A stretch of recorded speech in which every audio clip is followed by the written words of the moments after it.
Selamat pagi semuanya, saya sang inovator akan kembali menyampaikan materi tentang manajemen part kedua. Sigmat, materi ini yaitu tentang prinsip dan fungsi manajemen. Oke, kita lihat paparan berikut ini.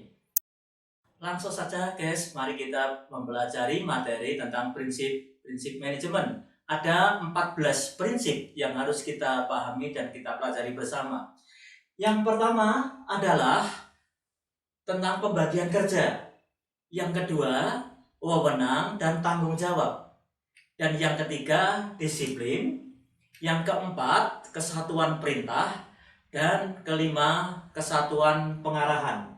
Selanjutnya, yaitu yang keenam, mengutamakan kepentingan umum, kemudian penggajian, yang selanjutnya pemusatan wewenang, selanjutnya rantai saklar, dan seterusnya keadilan, tata tertib, kemudian pemerataan jabatan, selanjutnya yang 13 prakarsa, dan yang terakhir solidaritas. Ada 14 prinsip manajemen. Oke, mari kita kupas satu persatu tentang prinsip-prinsip manajemen sebagai berikut. Pembagian kerja.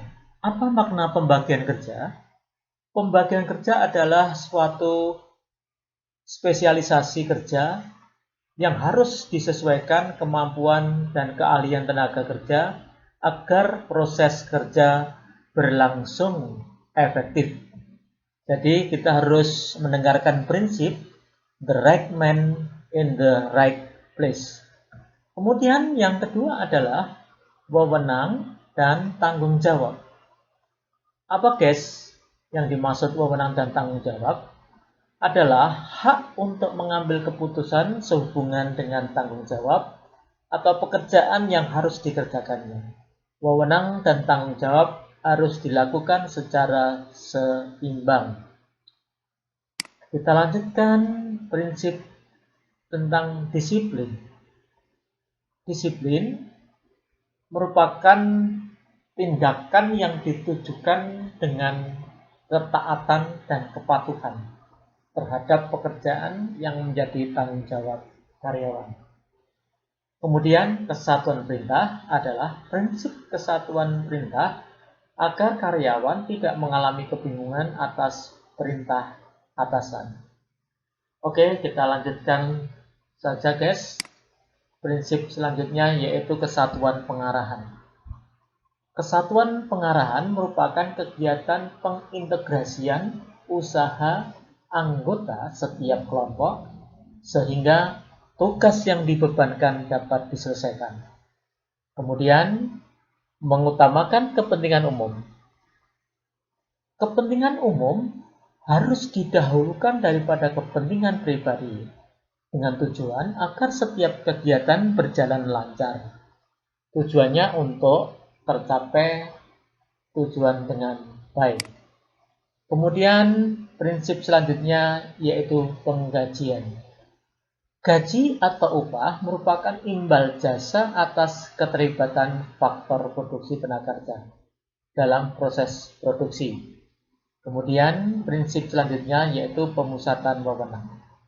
Artinya, untuk menghindari kesimpangsiuran wewenang dan tanggung jawab, maka manajemen harus dapat dikendalikan. Selanjutnya guys, yaitu tentang rantai saklar. Apa itu? Rantai saklar menunjukkan garis wewenang dalam organisasi harus jelas untuk memudahkan komunikasi antar karyawan. Kemudian keadilan. Keadilan adalah prinsip yaitu memberikan segala sesuatu yang menjadi haknya kepada setiap orang, tujuannya untuk loyalitas karyawan. Kemudian tata tertib. Tata tertib adalah aturan yang harus ditaati dalam lingkungan kerja supaya terjadi kenyamanan dan ketenangan. Selanjutnya adalah pemantapan jabatan, yaitu merupakan stabilitas perputaran tenaga kerja agar tercipta kondisi yang seimbang. Kemudian selanjutnya prinsip tentang prakarsa, yaitu setiap orang diberi kesempatan mengungkapkan inisiatif atau ide kreatifnya dalam setiap pekerjaan.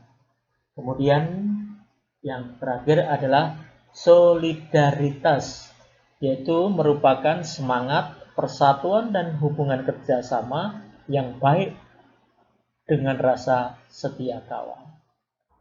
Halo guys, kita lanjutkan materi tentang fungsi manajemen.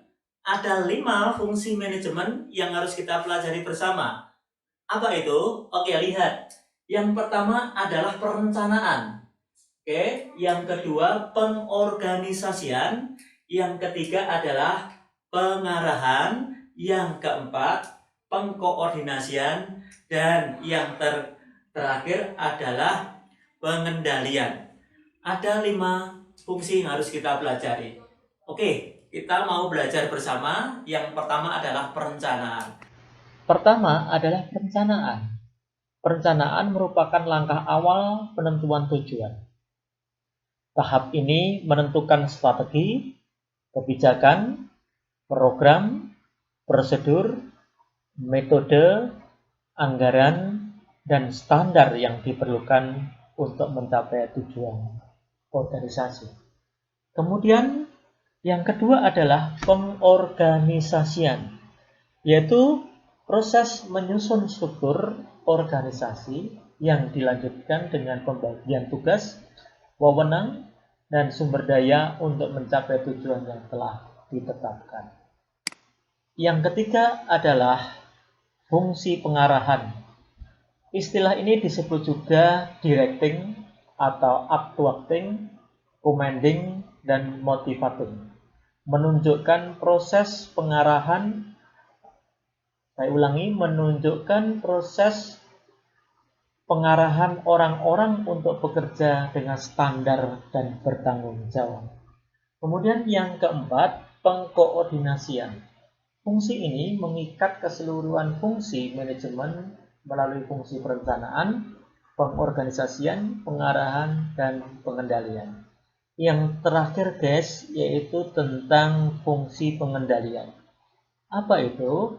Yaitu tindakan manajemen dalam menilai, mengawasi, dan mengendalikan aktivitas yang mengarah pada pencapaian tujuan yang ditetapkan.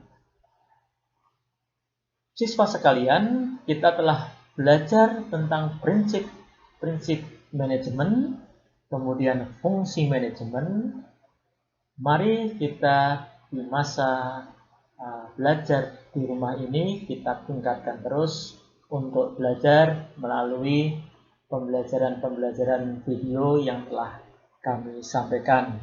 Oke, kita pelajari dengan sesama video pembelajaran ini sehingga kita akan menghasilkan nilai yang bagus. Selamat bekerja, salam sang inovator.